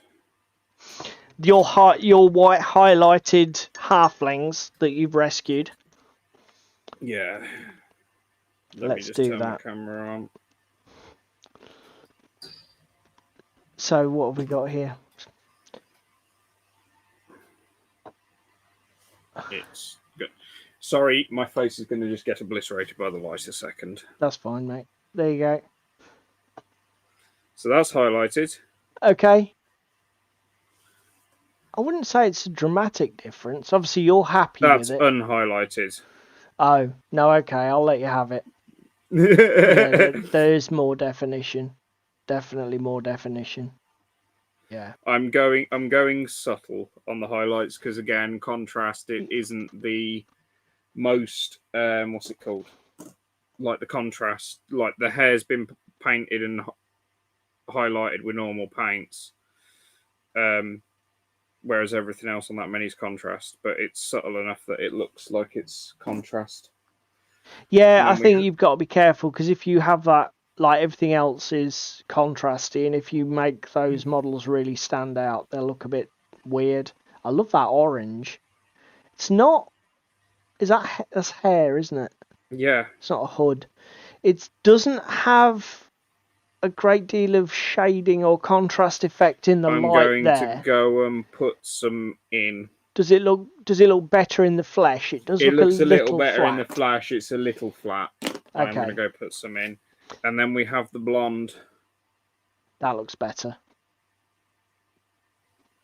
Yeah, there's some better definition there on the ponytail and that. Looking good. Look at that. So 40 odd models bashed out. Well, bashed out 4, 8, 12, 16, 17, 18 tonight. No, I don't know if you just seen that in the comments, mate. Darren said, have you watched the recent video by Sonic Sledgehammer? He did a highlighting video on contrast paints. Was this going back and touching up contrast base coats, Darren, presumably? Because I haven't seen it. Are we done with my camera, mate? Yes, mate. Because that would be bang up David Street. To be fair, I'm actually being quite restrained on these because they're fucking board game pieces. Yeah. I genuinely don't see the point in highlighting much past contrast. Do you know what I mean? I do think doing them on an army, I probably would be putting in a little more effort. I think you've got to be careful not to fall into a trap of putting too much work onto them, because that's not even all of it, is it? No. I mean, what have you got? Same again, or twice that left? Twice that left, roughly. Yeah. So I think you do need to be a little bit careful about how bonkers you go. And I have already kind of said, well, the playable characters, the villains, I'm going to do a bit above contrast level. Yes. Just because they deserve it. They're the playable characters. Yeah. Yes, there's a lot of them, but I'm going to do them just above that level kind of thing. Yeah. Anything that I can get away and cut corners with because they're the good guys. Like the dry brushing I'm doing, the contrast that I'm doing, I'm just cutting as many corners as I can where I can get away with it. Yep. Whereas because the playable characters are all one-off minis, I want to just give them a little bit more justice versus just a batch paint. Because again, when there's 5 or 6 minis all together, all painted up roughly to the same level because they're through contrast, etc., they actually look all right. Do you know what I mean? Yeah. Well, I did exactly the same with my Assassin's Creed project, didn't I? The actual named assassins I painted properly, for want of a better way of putting it, with standard painting techniques and acrylics. It was only the grunts that I smashed out with contrast for exactly the same reason that you've just said. The tenner penny. The crossbowmen are on the table, off the table in the blink of an eye. One shot and they're dead. The assassins hang around, and you're going to be playing every game with them. So they want to be looking a little bit more polished. Because because they're going to get the attention, aren't they? So it makes perfect sense. And it's a smart way to spend your hobby time, isn't it? Yeah. It's the same way when you're doing a big army project and you invest more time in your characters and less time in your rank and file. It just makes sense to do that, doesn't it? Yeah.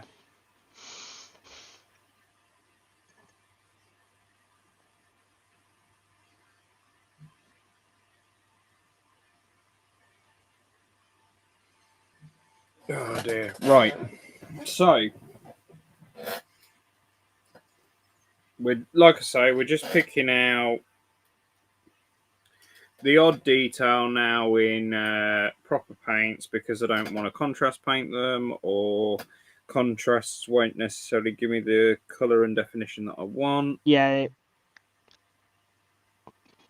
Because that is the only problem, because the palette is so limited. How do you find contrasts for painting small details? I don't mind doing it. Do they work? Yes, because when I take some pictures and list my project up, Yeah. those ginger-haired ladies have contrast leather fucking armor and strapping on them. And again, how it's small are come out those okay. details? Size 1 brush tip wide. Okay.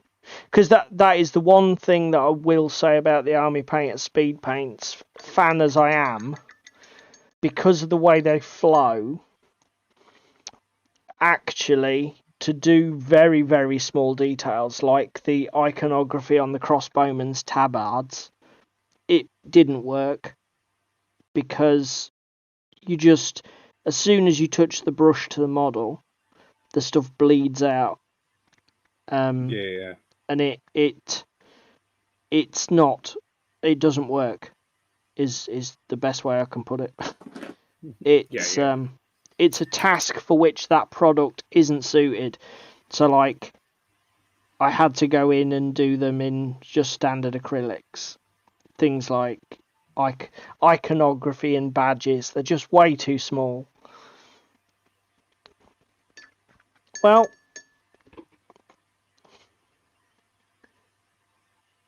I want that a little bit smoother, that blend. Oh, I hate blending. This is why I don't do it. That's better. That's why I'm a layering boy. Yeah, no, it's perfectly fair. Why do shit that makes it harder than I need it to be? Like, every time I've attempted wet blending, it's ended in a complete and utter fucking disaster. So much so, if somebody even mentions the word wet blending, I get the fucking airbrush out. Because it's hobby cheating.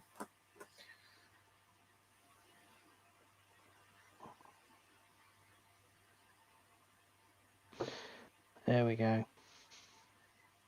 But yeah, unfortunately, I can't just leave where I've used traditional paints flat. Darren agrees with you. Layers and glazes. So yeah, because I'm using traditional paints with my contrast, I'm not just leaving them flat. The metallics I can probably get away with it on, but the other stuff I'm just going in and dabbing a bit of a highlight on here and a highlight Darren's on there. saying that guy actually mixed like a standard beige acrylic with his contrasts and used that as a highlight, which is perfectly legit. Yeah, but again, I don't have contrast medium. I'm a heathen and I use Lamian medium to thin it. So I'm just very conscious of making a mess. Right. I am nearly done. Do you know what? We've only got 5 minutes. What the hell, people? That's incredible.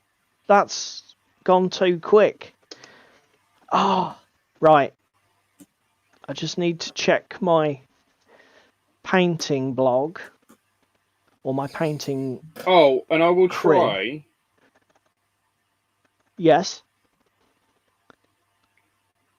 I will try and get my blog up updated this week. What on my spring clean project? Yeah, I've got my Van Sars up. I realised I took up a picture of everything before I started working on it, and I didn't include it in the blog, so I may have to go back and edit it. But I mean, I've got pictures of individual models when I'm converting them, but I need to go off and add that. Claws are cork brown and then ivory. Okay. I don't know where my pen's gone. Okay. From my painting log. Cork brown and ivory.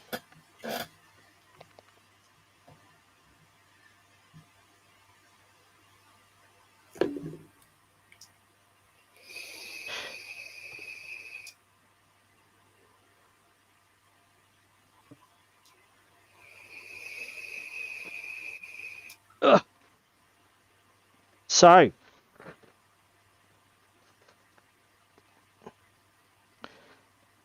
we will debrief everybody next week when we come on stream After we're back from Norfolk. As to what Diceni was like. I don't know what we'll be able to do when we're there in terms of videos or whatever. That's still up in the air at the moment, but we'll probably try and do some stuff. We'll see how it goes.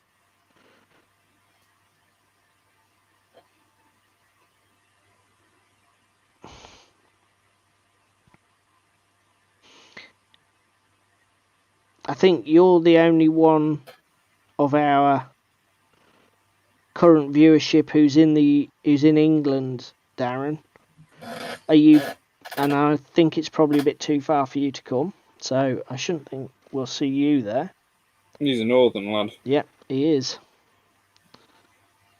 But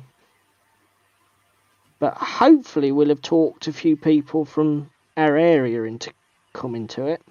We did mention it at Gaming Club. Because frankly, it is just up the road. And it is nice to support these events. And the other nice thing about Diceni and, what's it called? Hereward, is they tend to have the more local stuff than the global or international stuff that you get at Games Expo and Salute. Yeah, I mean, the last time we went to Diceni, they actually had Sarissa there, didn't they? But yes. I don't see them on the roster this time. So. And to be fair, Sarissa was the biggest there that year. Yeah, they were right near the entrance. Because they were pushing Gangs of Rome, I think. Yes. They were.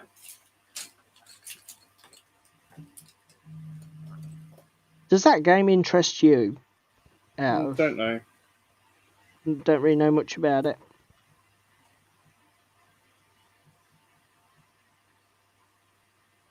I'm not entirely sure, but it's almost 10 o'clock, boys and girls. So, thanks for joining us. Thanks for watching along. Stick where you're going, what shows you're going to down in the comments, because, again, there might be a show we've heard over Leicester Way that we've never heard of, that we could go to, etc. Do you know what I mean? Look at Gerry. Oh, so talking of your bang on theme there, David. Darren says he's got Border Riviere in September in Gateshead, which is presumably a local show there. Gerry's just being facetious about Delia. If she is Gerry, we'll get her autograph for you.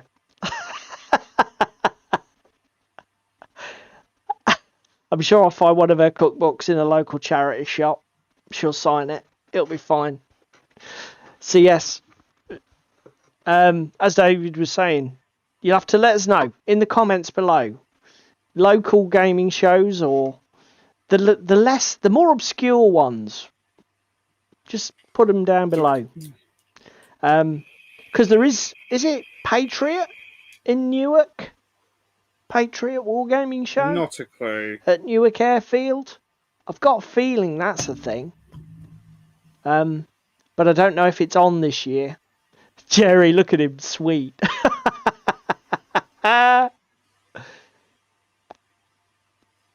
So, is it... Oh my god, Orinoco showing off. What the hell, man? Are those all ones that are near you, Orinoco? Or are you just putting random words out there? Excuse me, I wish there were gaming shows at all. Surely there's got to be something somewhere. Well, he's saying there's one there, but it's board games, mostly.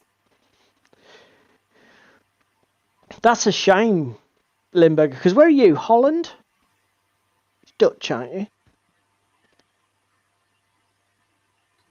Do you ever go to that one? Is it a regular one, or is it just sort of popped up out of the blue? Because you never know, it might expend. Oh my god. So you're Scotland, Orinoco. I didn't know that. Look at this, you learn something new every day. Noord-Brabant. Faux far. Right up in Potato County. But it's mostly board games. Okay, cool, mate. Noord-Brabant, not Holland. That means nothing to me.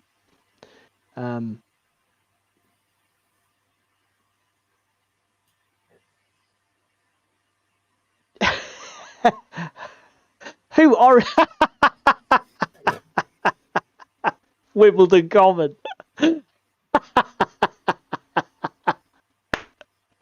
Yes, absolutely perfect. That's exactly what I thought, Gerry. I thought, hello.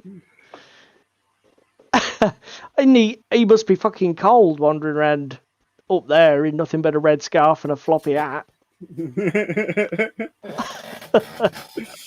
Boom, boom. That's all right. I got it. Genius. So that's interesting, Orinoco. I tell you what, that's obscene that you've got 4 small gaming shows near you or local enough. Orinoco's wearing plenty of fur. He's What like the a fucking hell is going on? barbarian. Are they all miniatures war games, or is it just some are board games, some are a bit of both, some are... Because that sounds fucking cool. I would like to counter this, Paul. What? With Scotland, Yep. the weather isn't exactly awesome, so what else have you got to fucking do? True. Not being stereotypical of Scottish weather, but Look it's at this, slightly all war drier games. than Right. Wales. He's fucking showing off now. What the hell, Orinoco? Are they all sort of around the same time, Orinoco, or are they all sort of spread out? Just tickle our pickles on that one, and then we'll call off for the evening. Is it just literally tables and tables? Okay, so they might be on, might be not. Is it just endless tables of the Bannockburn? Just Braveheart recreations. or everybody trying to rewrite history. May, August, October, November. Fuck me. They're nice, Nice, mate. As well. You'll have to do little. You have to do little write-ups or something, little blogs on OTT or something for us. Or maybe you already do, and I'm a dumbass, and I've never seen them. They would be great little projects. Reports on these little local shows. Because I've started watching a lot of... Oh, Christ, I'm such an old man. I can't remember. Now. We're overrunning, boys and girls. We're overrunning. But I started watching a podcast and like a YouTube chat show format like this, and the guys they have a show in Derby way, and I can't remember their names. You guys will know who I mean better than me. But anyway, let's wind this show up before it goes on all night and we just piffle and whiffle away until the early hours of the bloody morning, And we'll as we still be here tend on to do Sunday. when we're doing hobby. Right, thank you very much for everybody in the chat. Absolute legends, as usual. Just made the show an absolute pleasure. Thank you for everybody who's catching up later with us on YouTube. Hopefully you found it a little bit entertaining, stroke informative, and managed to get some hobby done while you're listening to us talk utter crap. If you can only do one thing, please click the like button. If you can do anything else, there's a big list of things on the screen for you to have a go and help us to spread the word and get more people to watch our stream. It's really greatly appreciated. And unless David has anything to add, no, other than we'll be here same time, same place next Thursday, chatting shit as per usual. Normal service will resume, and I'll try and put 400 pictures on my computer from a gaming show and break it, and it'll all end in technological disaster. I don't doubt. No different to usual then. Right. Okay, guys. Have a good evening and have a good week of hobby, and we'll see you next week, same time.